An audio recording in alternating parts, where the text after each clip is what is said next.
Hey, my name is Sean. I sell art on SeanSean.co. Today we're going to review Black Panther, Wakanda Forever.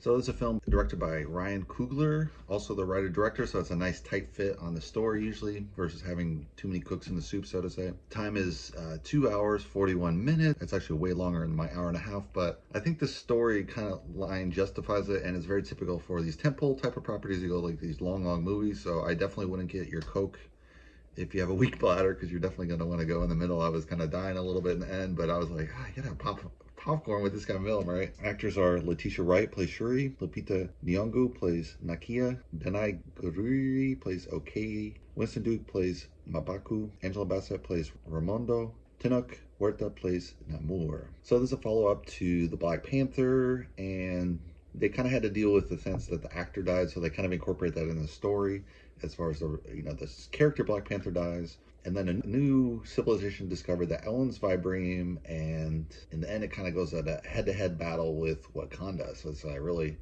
interesting plot story. I think they did a really good transitioning with the real-life death of the main actor that plays Black Panther. They really helped transition that in the storyline. I think for the fan base, you kind of needed that because everyone was like so sad that he died because he was he played that role really well. And then, it was the very first really strong black represented film, I would say, as a superhero. So it was really sad that the main character dies in real life. You're like, dude, that's so tragic, because he could have played like 3 or 4 of these Black Panthers easily, I think, or at least tied it in with other Marvel movies. It would have been really cool, but it is what it is, if the main character dies. So they kind of had to deal with that, and I thought they did a pretty well job. I don't know if it was, super believable, the person that takes over as Black Panther, just because they're physically not that strong, so it's just kind of unbelievable that they would become the Black Panther, and there wouldn't be kind of a struggle for battle right immediately after the Black Panther. But I think because where the audience sat, as far as the audience is kind of grieving with the characters in the story, so it's kind of like you can't really just have this power struggle for a Black Panther role. It would have been really tasteless, I think. So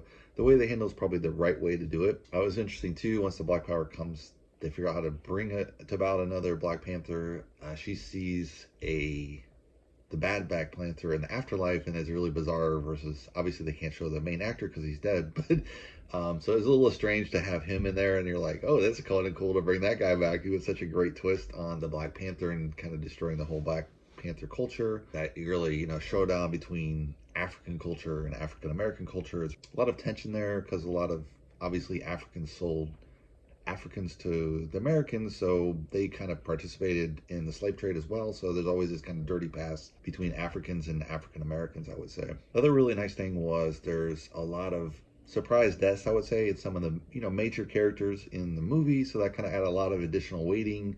A lot of action films in the past have always been like the good guys always survive, and then like Indiana Jones, that he always survives, his whole crew survives. So it's like, was he really in danger? They're kind of in danger, and then he survives, and he's in danger, and he survives. So it's always like, tongue-in-cheek kind of like, oh, he's not really in danger because he's going to survive, right? So it's nice when a film kind of shows one of the major characters dies off. It gives a lot more weighting to the film, I would say. And also there's a really nice, because they start with a death, they add another surprise death, and then they have a birth at the end. So it's kind of like this nice circle of life within the film, which I could really appreciate, and it pulls that story really tight, I would say. There's also a near death of a similar civilization, similar to Wakanda, which is very interesting, and it kind of has the feel of Avatar versus Wakanda a little bit, and also, which is kind of a nice symbiosis in the sense that the bad guys aren't necessarily bad. There's a good motivation on both sides to go to war.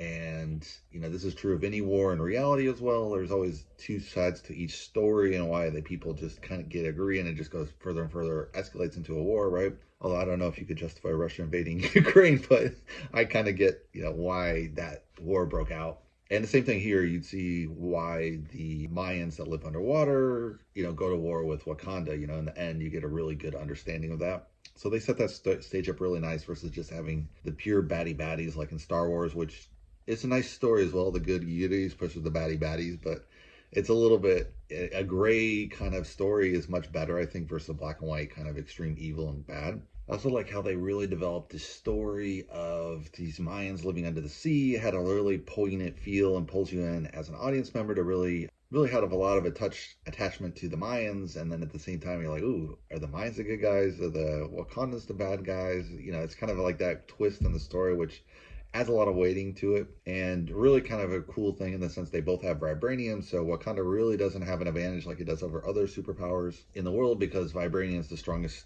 metal on the planet, and they're using it like these super advanced tools and spaceships and everything.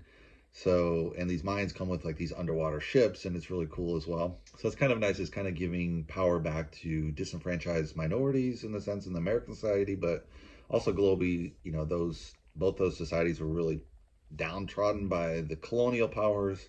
And so it's kind of nice to have a story like this that kind of flips it on its head with a great representational story. If you're, you know, kids from those backgrounds, there really hasn't been that many films, so it's really nice for kids. You really see that.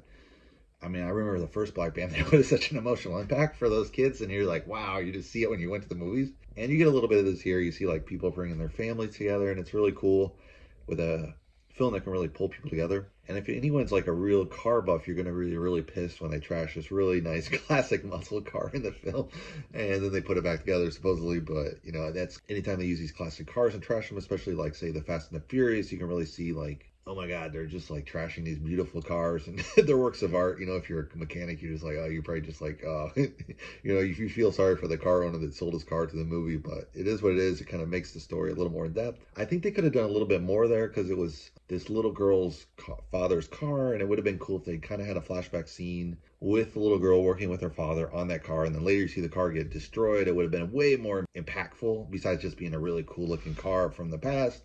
You'd have that additional, like, even more depth versus just telling the tale. And yeah, overall, I think it's a pretty good film. I mean, I'm obviously tearing up just thinking about it. So it definitely has a good emotional impact. Probably collectible as well. If you guys like to subscribe, you can subscribe below. Next movie review. Thanks for watching, guys.